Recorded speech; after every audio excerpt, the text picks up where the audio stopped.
গত 6 মাসে শিশু ধর্ষণের পরিমাণ এতটাই বেড়েছে, 7 বছরের শিশু, 3 বছরের শিশু, 6 মাসের শিশু পর্যন্ত ধর্ষণের শিকার হয়েছে। হচ্ছেটা কি? এবং সেই ধর্ষণগুলো হচ্ছে সবচেয়ে নির্ভরতার যে জায়গাগুলো সেখান থেকেও।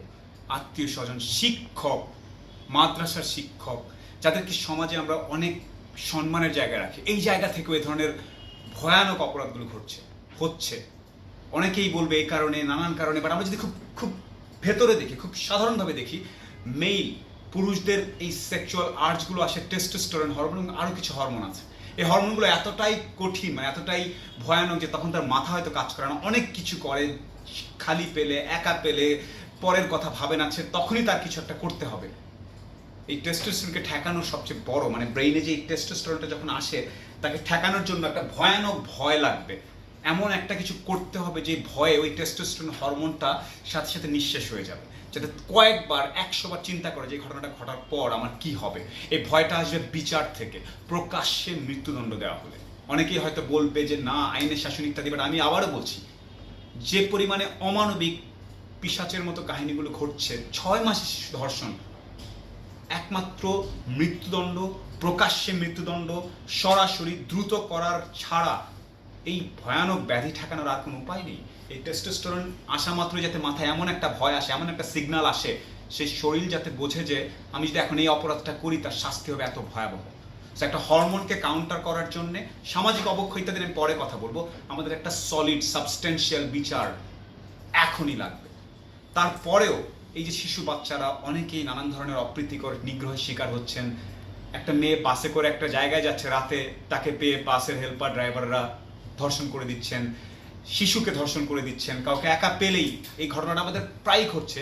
এই জন্য কিছু জিনিস, স্পেশালি বাচ্চাদের জন্য বা আমাদের কিছু জিনিস মেনে চলা উচিত। বাচ্চাদেরকে একটু বোঝাতে হবে ভালো স্পর্শ কোনটা, মন্দ স্পর্শ। আমি কয়েকটা একটু বেছে কয়েকটা নিয়ম, স্পেশালি বাবা মাদের জন্য, শিশুদের গার্ডিয়ানদের জন্য আমি কয়েকটা পয়েন্ট একটু বলি, আপনারা একটু খেয়াল করেন। বাচ্চাদেরকে কখনোই কোনো প্রাপ্তবয়স্কের কোলে বসতে দেওয়া যাবে না।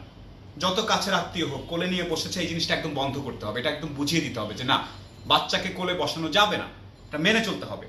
দ্বিতীয়ত, কারোর সামনে পোশাক পরিবর্তন করা যাবে না। 2-3 বছরের বাচ্চার সামনেও পোশাক পরিবর্তন করা যাবে না, ইভেন বাবা মাও করবেন না, এটা সাবসিকুয়েন্ট এফেক্ট আসে। জামাই বউ বলে ডাকে অনেক সময় আমাদের দেশে, খেলার ছলে একটু বড়রা ছোটদেরকে জামাই, এ বউ, ওকে আমাদের বাড়ির বউ বানাবো। এমন সময় দেখা যায় অনেক বয়স্ক লোক ছোট একটা বাচ্চাকে বলছে বউমণি। এসব করা যাবে না, এখান থেকে শুরুটা হয়। এই জিনিসটা একটু খেয়াল রাখতে হবে।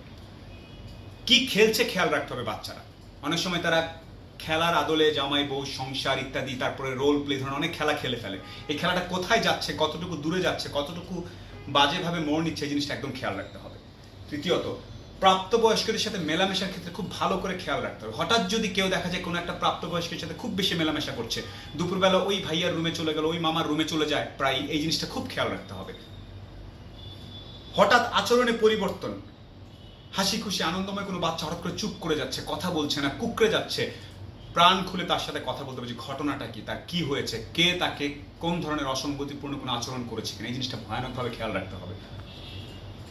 স্পর্শকাতর শারীরিক ব্যাপারে বাবা মাকে বাচ্চার সাথে কথা বলতে হবে, যে কোথায় টাচ করতে পারবে, কোনটা খারাপ টাচ, কোনটা মন্দ টাচ, কে কোথায় ধরতে পারবে না ধরতে পারবে, এই জিনিসগুলো বাবা মাকে বলতে হবে। রিপ্রোডাক্টিভ অর্গানস নিয়ে কথা বলতে হবে, প্রজনন বিদ্যা নিয়ে কথা বলতে হবে, স্কুলে কলেজে পরিবারের মধ্যে। বই, কার্টুন, সিনেমা, এই জিনিসগুলো কি দেখছে সেটা জানতে হবে। আজকাল অনেক, আমি কিছুদিন আগে স্ট্রেঞ্জার থিংস নামে একটা খুব ফেমাস সিরিজ দেখতে গিয়ে দেখলাম যে ওখানে দেখাচ্ছে টিনেজাররা শারীরিক কাজকর্ম করছে, এটা খুব গর্ব করে দেখাচ্ছে। এটা হলিউডের জন্য ঠিক আছে, আমাদের জন্য ঠিক নেই। এই জিনিসগুলো খেয়াল রাখতে হবে বাবা মাকে, যে কি দেখছে। প্যারেন্টাল কন্ট্রোল অবশ্যই চেক করতে হবে, ইন্টারনেট ওপেন, কি দেখছে না দেখছে, ওখানে কি পপ আপ আসছে, কোন ধরনের সাইটে যাচ্ছে, পুরো জিনিসটা খেয়াল করতে হবে। ব্যক্তিগত অঙ্গ প্রত্যঙ্গ পরিষ্কার করার ক্ষেত্রে বাচ্চাদেরকে একদম শিশু বয়স থেকে বুঝিয়ে দিতে হবে যে তোমারটা তুমি পরিষ্কার করবে, অন্য কেউ যাতে কখনো পরিষ্কার করার ছলে ইভেন বাবা মাও যাতে না করে, এই জিনিসটা একদম মেনে চলতে হবে প্রত্যেকটা পরিবারকে। ভিড় নিয়ে সঠিক শিক্ষা প্রদান করতে হবে আমাদের শিশুদেরকে, কোন ভিড়টা ভালো, কোন ভিড়টা খারাপ, ভিড়ের মধ্যে কি হতে পারে না হতে পারে, এটা একদম পরিষ্কারভাবে বুঝিয়ে বলতে হবে। শিশুদের অভিযোগ গুরুত্ব সহকারে শুনতে হবে। অনেক সময় অনেক শিশু বলতে পারে না, কিন্তু অনেক সময় বলার চেষ্টা করে কারো ব্যাপারে, এই অভিযোগটা আমরা হেসে উড়িয়ে দিই, না না এরকম না। নো, আপনি ভাবতেও পারবেন না যে কার কাছ থেকে, সবচেয়ে বিশ্বাসযোগ্য কারো কাছ থেকে আপনার শিশুর ক্ষতি হয়ে যেতে পারে। যদি কারো সম্বন্ধে অভিযোগ করে অবশ্যই মন দিয়ে শোনার চেষ্টা করবেন। ভালো স্পর্শ, মন্দ স্পর্শ, এই ব্যাপারটা আবারও ক্লিয়ার করতে হবে।